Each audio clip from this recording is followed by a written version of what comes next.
Escuchas En Buena Onda por Luz Radio 102.9.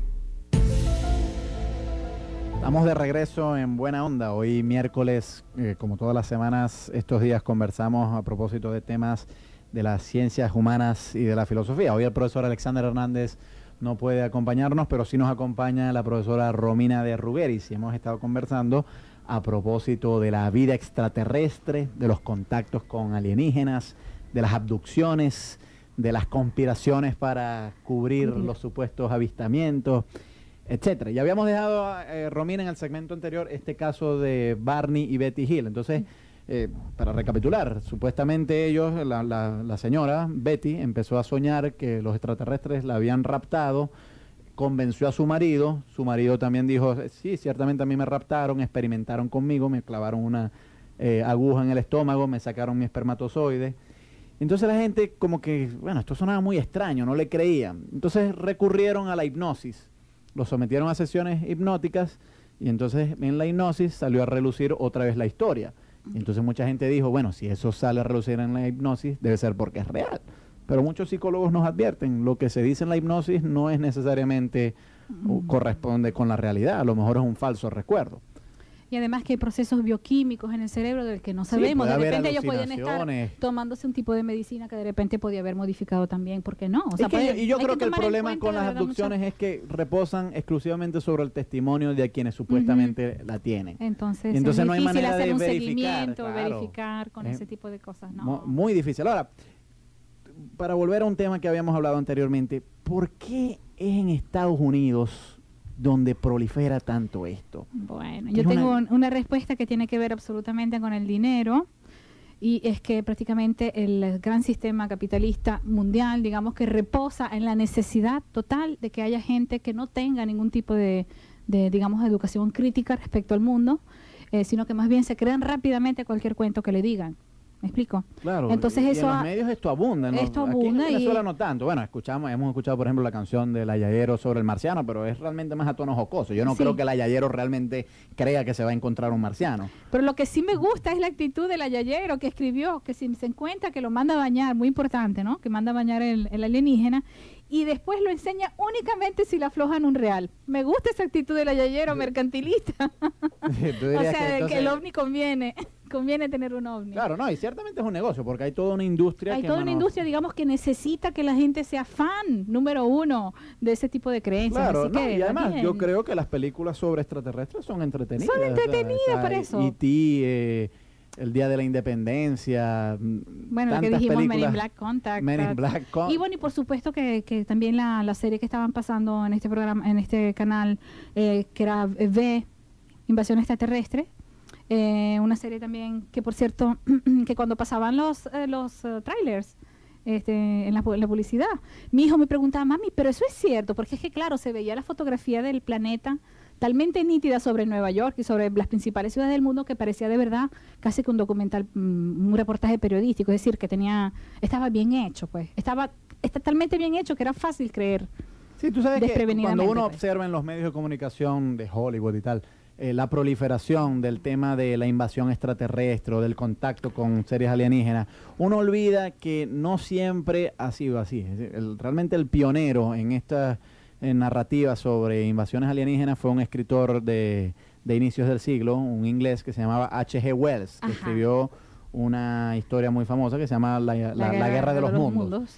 Y unos 40 años después de que Wells la escribió, Orson Welles, mediante la radio, hizo una radionovela donde narraba cómo ocurría esta invasión alienígena y realmente causó una histeria colectiva entre los radioescuchas, ¿no? Y la gente de verdad hizo sus maletas, se montó en el carro y trató de irse corriendo, pues, claro. del sitio. Y yo creo que esto revela mucho la paranoia que hay en las sociedades, que ciertamente en la Guerra Fría pues había una paranoia entre los americanos respecto a la amenaza soviética, por ejemplo, pero no sé qué opinas tú, el arte pues tiene una manera de desviar un poquito la atención política y proyectarla más bien sobre seres imaginarios, pero siempre en vinculación con el contexto. Es decir, que la amenaza soviética de que alguna vez invadieran Estados Unidos o enviaran un misil nuclear, fue proyectada por los productores norteamericanos hacia los ovnis, ¿no? Y el miedo que eso genera. Sí, yo recuerdo que precisamente hubo una película hace como, bueno, no sé, aproximadamente más de 10 años, Trooper creo que se llamaba, y bueno, en esa película había sido mandada a hacer en Hollywood precisamente porque había una baja en la entrada de nuevos militantes, digamos, ¿cómo se llama? En el aparato militar, pues. Es decir, había pocos jóvenes que querían enrolarse. Entonces mandaron a hacer la película Trooper precisamente para, de alguna manera, afianzar. Y era una película ambientada sobre todo, digamos, en el futuro, manejando naves espaciales.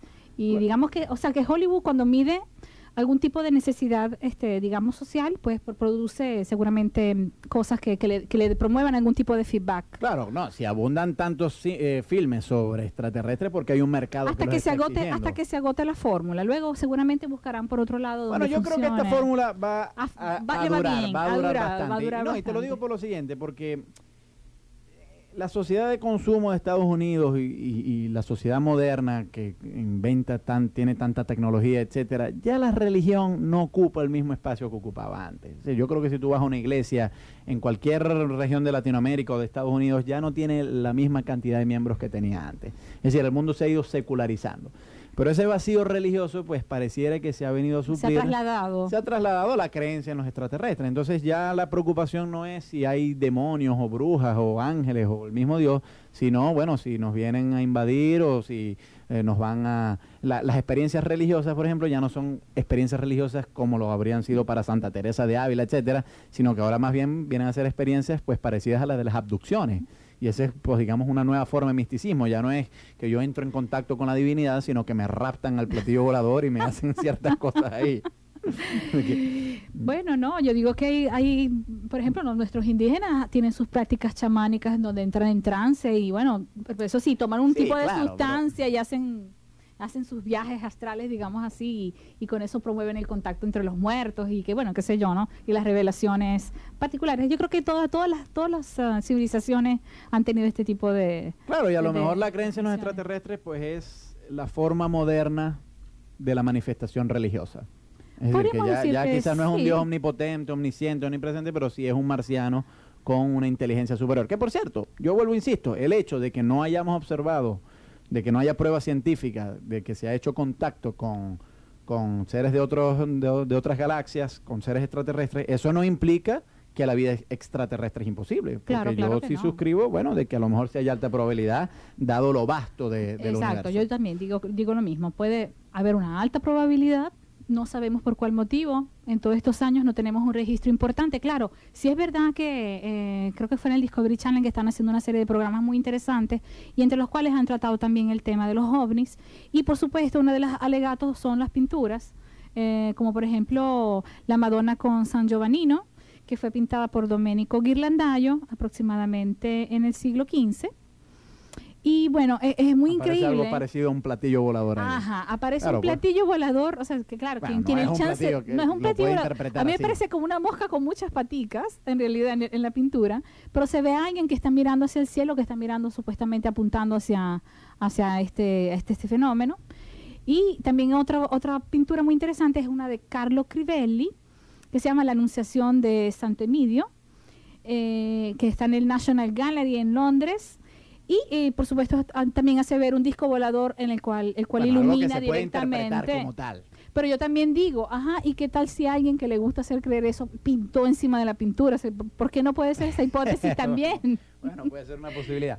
Bueno, pues estamos muy agradecidos a Romina. Romina, cuando tú quieras venir, ya sabes que aquí el profesor Alexander Hernández y yo, Gabriel Andrade, los miércoles, podemos hablar de estos temas cuando tú quieras. Hoy nos estuvo acompañando en el control técnico el señor Antonio Palmar, quien les habla Gabriel Andrade. Estuvimos bajo la dirección del profesor Alexander Hernández. Y estas experiencias, como te decía yo, Romina, son muy cercanas a las experiencias religiosas. Y nos vamos con esa canción de Enrique Iglesias, La Experiencia Religiosa.